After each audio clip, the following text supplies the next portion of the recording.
अस्सलाम वालेकुम। आप देख रहे हैं YouTube channel cricket with smile. बाहर हो गई पेशावर अजमी पीएसएल की हिस्ट्री में पहली बार क्वालिफाई नहीं कर पाई है ये प्लेऑफ्स के लिए। लाहौर कलंदर्स ने क्वालिफाई कर लिया। बड़ी ज़बरदस्त परफॉर्मेंस थी उनकी तरफ से, खास तौर पर जो उन्होंने बॉलिंग की है। और पेशावर की बॉलिंग देखें आप, कितनी घटिया किस्म की बॉलिंग थी, कितनी रन्स खा रहे थे, कैचेस ड्रॉप ऊपर से, और कितनी घटिया किस्म की फील्डिंग की। 4 से 5 कैच छोड़े, उन्होंने भी छोड़े पर तब तक मैटर नहीं कर रहा था। यहाँ पे स्लो वंस का वेरिएशंस का इस्तेमाल करना था। इन्होंने कल भी मैच खेला हुआ था। लाहौर कलंदर्स तो 2 हफ्ते बाद आ रही है, ये भी 2 हफ्ते बाद आ रहे हैं, पर इन्होंने मैच खेला हुआ था। फिर इनको आइडिया हो जाना चाहिए था इस पिच का कैसे यहाँ पे बॉलिंग करनी है। चलो लोग कहेंगे कि पहले बैटिंग कर लेनी चाहिए थी, फिर भी इनकी बॉलिंग कोई खास नहीं रही है। ऊपर से बैटिंग में कोई चला ही नहीं पूरी टूर्नामेंट के अंदर। बाबर आजम की एक इनिंग है, एक सामी यूब की इनिंग है, एक मोहम्मद आरिस की इनिंग है, बाकी टेके से ने कोई रन नहीं किए, बाकी किसी ने कुछ रन नहीं किए। माँ सदाकत की 1-2 इनिंग्स आपको नजर आएंगे, वो बाद में खेला था, वरना तो आज तो किसी ने कुछ नहीं किया। कोई फाइट नज़र नहीं आई। इतना हाइप किया जा रहा था इस मैच को कि बड़ा ही क्या हो जाएगा इस मैच के अंदर, पर बिल्कुल ही एंटी क्लाइमैक्स ही हुआ इस मैच के अंदर। कोई मज़ा ही नहीं कुछ आया। इतनी बेकार किस्म की कप्तानी भी बाबर आजम करते हैं ऊपर से। आज एक तो सुबह रिजवान साहब एक बार फिर से उनको लर्न मिल गया, एक बार फिर से वो आखिरी मैच खेल रहे हैं, यंगस्टर खेल रहा है, फिर भी ओपनिंग पे आ रहे तो उसको नहीं भेज रहे। तो उस पर ज़रा आगे चलकर बात करेंगे जो उनको लर्न मिला सुबह सुबह। पर यह क्या, बाबर आजम के पास एक बार फिर मौका था। अभी 24 घंटे पहले उन्होंने क्या लेवल किस्म की बैटिंग करके दिखाई है। इस अलोन वॉरियर लगे हुए थे, कोई के साथ भी नहीं देता, कमाल की इनिंग खेल रहे थे। आज भी कुछ इस किस्म की इनिंग चाहिए थी उनकी तरफ से। मगर साइम अयूब, मोहम्मद आरिस मेरी लिए सबसे ज़्यादा डिसअपॉइंटमेंट है, क्योंकि पाकिस्तान के T20 टीम के अंदर इन दोनों ने होना है और इस तरह की परफॉर्मेंस वो दोनों दिखा रहे हैं। साइम अयूब आप कहेंगे अनलक्की था, मगर क्या पूरे टूर्नामेंट पर परफॉर्मेंस आई साइम अयूब की? मुझे पता है इंजरी के बाद वापस आ रहा था। मोहम्मद आरिस की क्या परफॉर्मेंस आई? कुछ नहीं आई। 5वां बॉलिंग ऑप्शन का एक पास मसला हल ही नहीं करते। ड्राफ्ट में जाते हैं, टीकेसी को ले लेंगे, राइट टू मैच से लेकर आए थे वापस। कोई ऑलराउंडर की तरफ जाओ, कोई बेहतरी की तरफ जाओ, बस मार्केटिंग इनको करनी आती है, वो बहुत ज़बरदस्त करते हैं। ये टीम भी अच्छी बनाओ ना, अच्छी टीम बनाओ। बाबर आजम को सबसे पहले कप्तानी इस PSL की भी छोड़ देनी चाहिए, वहाँ भी नहीं करनी चाहिए। अच्छी कप्तानी वो नहीं करते। कभी कभी कुछ अच्छा हो जाता है, वरना तो नहीं। वो बस कुछ अच्छा चल रहा होगा कप्तानी अच्छी लगेगी, जब प्रेशर आता नहीं समझ आता। और शहीन ने आज काफ़ी अच्छा कुछ कर दिया, बॉलिंग भी आज कर दी, विकेट्स भी दी। ऊपर से जिस दिन वो फजूल हरकत नहीं ना करते, यानी सिकंदर रजा की पोजीशन नहीं छेड़ते या खुद गंदी बॉलिंग नहीं करते, उस दिन लाहौर कलंदर्स जीत जाती है। और आज बॉडी लैंग्वेज भी बड़ी अलग नज़र आ रही दोनों टीम्स की। सलमान मिर्ज़ा देख लें, क्या टैलेंट नज़र आया। ये 4 साल पहले भी खेला था मैच, ये उन्हीं का प्रोडक्ट है। उसका समझ नहीं आ रही उसकी भी कि स्लो वंस कौन सा है, दूसरी स्ट्रोक डिलीवरी कौन सी है। 4 विकेट्स वो ले गया, कमाल बॉलिंग उसने कि शाकिब को ये लेकर आए हम, ठीक ठाक उसने बॉलिंग कर ली, बैटिंग में कुछ खास नहीं कर पाया। फ़खर जमान का बल्ला चलता है, नईम ने बड़ा अच्छा स्टार्ट दिया उसके साथ। तो सिकंदर रजा आज नहीं चले, पर फिर भी आगे चल के शायद नहीं होंगे सिकंदर रजा, पर बाकी फ़खर जमान ने डिलीवर किया बड़े मैच के अंदर, तो ये बड़ी अच्छी चीज़ है। हारिस राव ने भी आखिर में रन्स खा लिए, वरना 2 ओवर उनके भी बहुत अच्छे थे।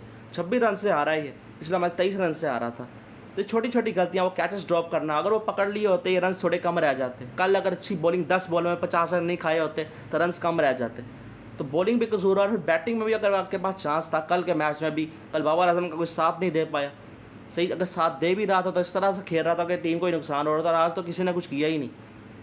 बाबर आजम फिर आके 2-3 शॉट्स मार रहे थे, मगर कोई फ़ायदा नहीं। फिर वो खुद भी आउट हो गए, फिर चले गए। साइम और हारिस ने इस तरह से डिसअपॉइंट किया। आर्टिका से नहीं था, मगर क्या ही फ़ायदा।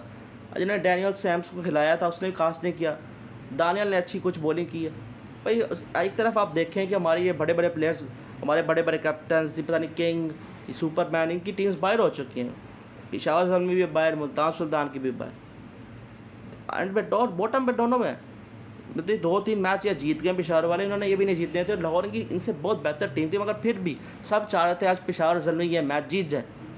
सब चाह रहे थे, इतना क्राउड सपोर्ट करने भी आया था। बीच में आपको पता है इवेंट होता है, छोटा सा ब्रेक भी हो रही थी, उनके पास मौका भी था कि 13 ओवर में 150 रन चेज हो जाने चाहिए। इतना मुश्किल काम तो नहीं होता, ये इतना तो करना चाहिए। 13 ओवर में क्या 100 रन मिले आपके चेज होने के लिए? कल भी ऐसा किया, कल आपके पास चांस था, ख़राब कर दिया, और आज फिर से आपने काम ख़राब कर दिया। आपके पास इतना अच्छा चांस बन गया था, वरना तो आपका बनता नहीं था क्वालिफाई करना। फिर भी आपके लिए चीज़ें हो गई थी, फिर भी आपने कोशिश नहीं की, वहाँ पर काम ख़राब कर दिया अपना। दूसरी तरफ लाहौर कलंदर्स को आप देखें, कमाल है इनका तो। बस शहीन शाह अफरीदी अपने दिमाग का इस्तेमाल करते रहें सही तरीके से। जहाँ काम ख़राब वो करेंगे, जहाँ वो पोजीशनें छेड़ेंगे सबकी, जब खुद ओपनिंग करने, ओपनिंग मैं कह रहा हूँ, ऊपर आ जाएंगे तो काम ख़राब हो जाएगा उनकी टीम का। और बाकी सभी का साथ दे रहे हैं। सिकंदर रजा बड़ा अच्छा साथ देते हैं शहीन शाह अफरीदी का। जब वो नहीं होंगे फिर देखना पड़ेगा क्या होता है। शाकिब ने बॉलिंग किया, मुझे पता नहीं था उन्होंने बॉलिंग की अभी अलाउ है, यानी कोई एक्शन रिपोर्ट हुआ था पता नहीं। बॉलिंग तो उन्होंने की है, अगर अच्छा है उनके पास एक बॉलिंग ऑप्शन एक और हो जाएगा इस तरह। हालांकि बैटिंग से भी उनको कंट्रीब्यूशन देनी चाहिए, और काफ़ी खुश थे शाही उनसे उनके आने से, अच्छी बात है। ओके, बैटिंग में बड़ा अच्छा परफॉर्म कर रही है लाहौर कलंदर्स की, और Fakhar Zaman top run scorer है। और सुबह के मैच की अब जरा बात कर लेते हैं, रिजवान साहब फिर रन मिल गया उनको सुबह सुबह। हालांकि हसन नवाज ने क्या बैटिंग की है, 2 मैच उसने जिता दिया रन चेस के अंदर, सिंगल हैंडेडली एक तरह से जिताए हैं, क्योंकि दूसरे से विकेट्स गिर रही थी।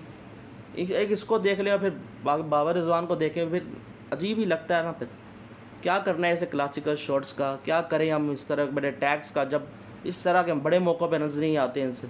इससे अच्छा तो हसन नवाज कर गया, वो कर उसको अपनी सही पोजीशन में मौका नहीं मिल रहा, नंबर 4 पे कर खेल रहा है, वहाँ से मैच जिता दिया दोस्त ने। एक तो उसने बैटिंग में भी जिताया जब पहले बैटिंग की है, तो वो उनसे अच्छा कर गया।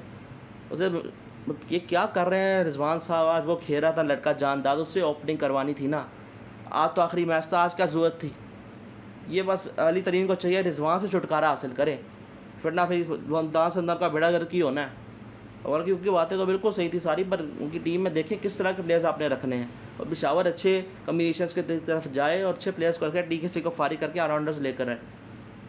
हालांकि दोनों का बेड़ा गर्क ही मुझे पहले नज़र आ रहा था कि दोनों ही बाहर होंगे, दोनों भाई दोनों तबाही हैं, मगर फिर भी पिशावर का चांस बन गया। कल बाबर आजम ने जो बैटिंग की थी, मैं चाह रहा था कि आज क्वालिफाई कर जाए, और अच्छी आज एक और अच्छी इनिंग देखने को मिले। साइम अयूब, मोहम्मद आरिस ये भी अच्छा खेले, पर उन्होंने भी कुछ नहीं किया।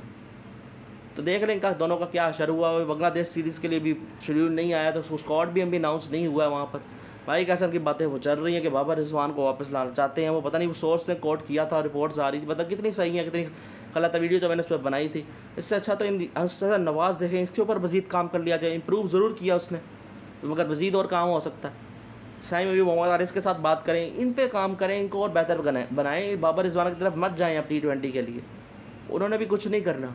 एक आता बाबर आजम अच्छी नहीं खेल देंगे, और रिजवान से तो बहुत बेहतर, वो बेहतर खेल लेते हैं T20 के अंदर। रिजवान तो बिल्कुल ही जगह नहीं बन रही ना, वो तो बिल्कुल नहीं बनते, या फिर भी नंबर 3 पे मौका मिल सकता है, मगर सलमान अली अगर कैप्टन है टीम के, जो कि नंबर 3 पे खेलेंगे, ये एक मसला है। तो दोनों में से कोई एक को ही रख सकते हैं ना। तो ये चीज़ें हैं सारी। बाकी लाहौर और इस्लामाबाद का मैच होगा, उससे पहले कोयटा और कराची, ये बड़ा मैच होने जा रहा है, क्वालीफायर 1 जो है। देखते हैं कौन जीत पाता है, क्योंकि दोनों टीम्स काफ़ी अच्छा कर रही हैं। कोयटा चाहेगा, मुझे लगता है कोयटा रेडिएटर्स की टीम सबसे अच्छी है सबके अंदर, चारों में से इसको जीतना चाहिए। मगर कोई पता नहीं, आपको लाहौर कराची का फाइनल देखने को मिल जाएगा। कराची पहला मैच जीत जाती है क्वालीफायर का, और लाहौर अपने सारे मैच जीत के फाइनल पहुँचती है, तो ये भी बड़ा मैच बन जाएगा। बाकी क्राउड का सल्यूट है कि बड़े नंबर्स में आ रहे हैं। कोई आज तूफान भी आ गया था, इसलिए ओवर्स कम हो गए थे, मगर बड़ी सी चीज़ देखने को मिल रही है। क्राउड का सपोर्ट बड़ा अच्छा है, पर जिसको वो सपोर्ट करने आते हैं वो परफॉर्मेंस नहीं ना दिखाते, वो अलग डिसअपॉइंट करते हैं उनको। और देख लें बाबर आजम का एक ही इनिंग आई है, और इनिंग्स होनी चाहिए थी, आज आनी चाहिए थी कि इनिंग्स उसी तरह की एक और इनिंग्स खेल देते आज। चाहे अगर टीम हार भी जाती ना, मैं कहता चलो आपने तो कोशिश की, जैसे कल मैं कह रहा था कितनी तारीफ़ें मैंने की हैं, कितनी कोशिश की है, दूसरी तरफ से किसी ने साथ नहीं दिया, तो आज भी कुछ ऐसा करके दिखा देते, मैं तारीफ़ कर देता। स्टार्ट मिल गया था, मगर काम ख़राब हो गया वहाँ पर।